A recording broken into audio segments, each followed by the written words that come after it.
राधे राधे, हरे कृष्णा। आइए जानते हैं एकादशी के व्रत में कौन कौन सी चीजें खाई जा सकती हैं। एकादशी का व्रत एक प्रकार से तपस्या के समान होता है, इसलिए इस व्रत में खान पान का विशेष ध्यान रखना बहुत जरूरी है। दशमी तिथि से लेकर द्वादशी तिथि तक यानी पूरे 3 दिन तक एकादशी के नियमों का पालन करना होता है। और ध्यान दे, सिर्फ एकादशी का व्रत ही ऐसा है जिसमें सभी पापों को भस्म करने की शक्ति होती है। साथ ही एकादशी का व्रत रखने वाले भक्तों को वैकुंठ लोक की प्राप्ति होती है और वे जन्म मरण के चक्र से मुक्त हो जाते हैं। अब बात करें कि क्या क्या चीजें नहीं खानी चाहिए। इसकी लिस्ट बहुत लंबी है क्योंकि ऐसी कई चीजें हैं जो एकादशी के व्रत वाले दिन नहीं खाई जा सकती। सिर्फ यही नहीं, दशमी और द्वादशी तिथि में भी कुछ चीजों का सेवन वर्जित है। तो सबसे पहले बात करते हैं दशमी तिथि की।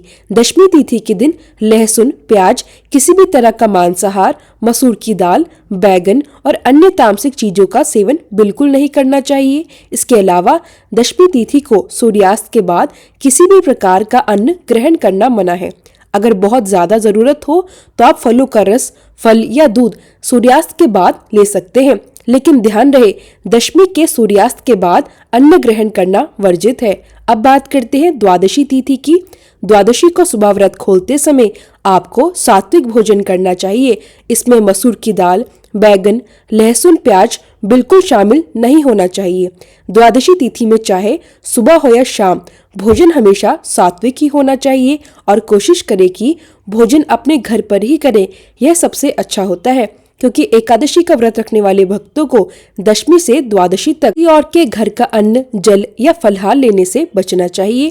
यानी व्रत के दौरान पूरी सावधानी और नियमों का पालन करना बहुत जरूरी है। तो यह थी एकादशी के व्रत की पूरी जानकारी। ध्यान दें कि व्रत का पालन केवल खान पान तक सीमित नहीं, बल्कि यह आपकी संतुलित जीवन शैली और आध्यात्मिक उन्नति में भी मदद करती है। एकादशी का व्रत सही तरीके से रखने पर हमारे जीवन के पापों को भस्म करता है, हमें वैकुंठ लोक तक पहुंचाने में मदद करता है और जन्म मरण के चक्र से मुक्ति देता है। इसलिए अगले एकादशी पर आप इन नियमों का पालन अवश्य करें और अपने जीवन को पवित्र और सार्थक बनाएं। अब बात करते हैं कि एकादशी के व्रत वाले दिन जो व्रती होते हैं वे किन किन चीजों का सेवन कर सकते हैं। तो देखिए, सभी अपनी अपनी शारीरिक क्षमता के अनुसार ही एकादशी का व्रत रखते हैं। सबसे पहले तो अपने स्वास्थ्य का ध्यान रखना बहुत जरूरी है। उसके बाद चाहे तो आप देख सकते हैं कि 4 तरह से एकादशी का व्रत रखा जाता है। पहला तरीका है जलाहार। इस व्रत में एकादशी के सूर्योदय से लेकर द्वादशी तिथि के सूर्योदय तक केवल जल ही ग्रहण किया जाता है, इसके अलावा कुछ भी नहीं लिया जाता। दूसरा तरीका है क्षीर भोजी। क्षीर यानी दूध और दूध से बनी हुई चीजों का सेवन ही इस दिन किया जाता है। इसमें आप दूध, दही, छाछ या पनीर का सेवन कर सकते हैं। ध्यान रहे कि अगर आप पनीर या छाछ का सेवन कर रहे हैं तो वह घर पर ही बना होना चाहिए, जिसे क्षीर भोज कहते हैं। तीसरा तरीका है फलाहार व्रत। इस व्रत में केवल फलों का सेवन किया जाता है और ये फल उच्च श्रेणी के होने चाहिए, जैसे आम, अंगूर, केला, बादाम या पिस्ता। ध्यान रहे पत्तेदार शाक सब्जियों का सेवन इस दिन नहीं किया जाता। जो भी मौसमी फल है उनका सेवन आप कर सकते हैं। चौथा तरीका है नक्त भोजी। इसमें सूर्यास्त से ठीक पहले दिन में एक बार फलाहार ग्रहण किया जा सकता है, लेकिन याद रखें किसी भी प्रकार का अन्न आपको एकादशी के व्रत में नहीं लेना है। अन्न की जगह पर आप नक्त भोजी के मुख्य आहार में ये चीजें शामिल कर सकते हैं: साबूदाना, सिंघाड़ा, शकरकंदी, आलू, लौकी या मूंगफली। ध्यान रहे बहुत से लोग कुट्टी के आटे का भी त्याग करते हैं। यह लोग बहुत श्रद्धा के साथ एकादशी का नियम पालन करते हैं। एकादशी के व्रत में कोई भी प्रकार के चावल नहीं खाए जाते, चाहे वे साधारण चावल हो या समा के चावल, दोनों वर्जित माने जाते हैं। तो देखिए, इस प्रकार चारों प्रकार के एकादशी व्रत हैं: जलाहार, क्षीर भोजी, फलाहारी, नक्त भोजी।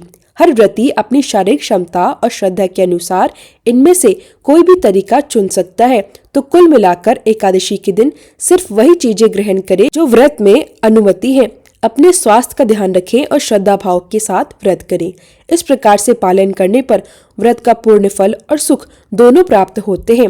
नमक के बारे में बात करें तो सेंधा नमक का सेवन केवल उन्हीं लोगों के लिए बताया जाता है जो एकादशी का व्रत रखना चाहते हैं, लेकिन अगर शारीरिक स्वास्थ्य की वजह से आपके लिए नमक जरूरी है तो आप इस दिन साधारण नमक की जगह सेंधा नमक का इस्तेमाल कर सकते हैं। बाकी सभी लोगों को इस दिन नमक का पूरी तरह से त्याग करना चाहिए। ध्यान रखिए, बहुत से लोग व्रत में कॉफी का सेवन कर लेते हैं, लेकिन ध्यान रहे कॉफी किसी भी व्रत में नहीं लेनी चाहिए। अगर आप चाहे तो चाय पी सकते हैं, लेकिन वह भी केवल एक बार ही। अब बात करते हैं शीर भोजी की।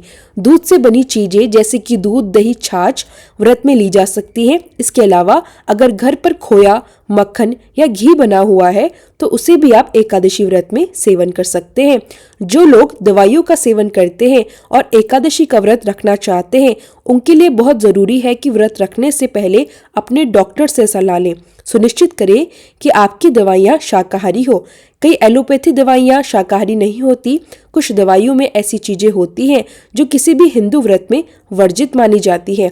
एकादशी का दिन तपस्या और भक्ति का दिन होता है। इस दिन हमारी सभी इंद्रियों को संयम में रखते हुए ध्यान केवल भगवान की भक्ति में होना चाहिए, न कि खाने पीने या बाहरी चीजों में। एकादशी के दिन किसी भी तरह का विशेष मेन्यू बनाना सही नहीं है।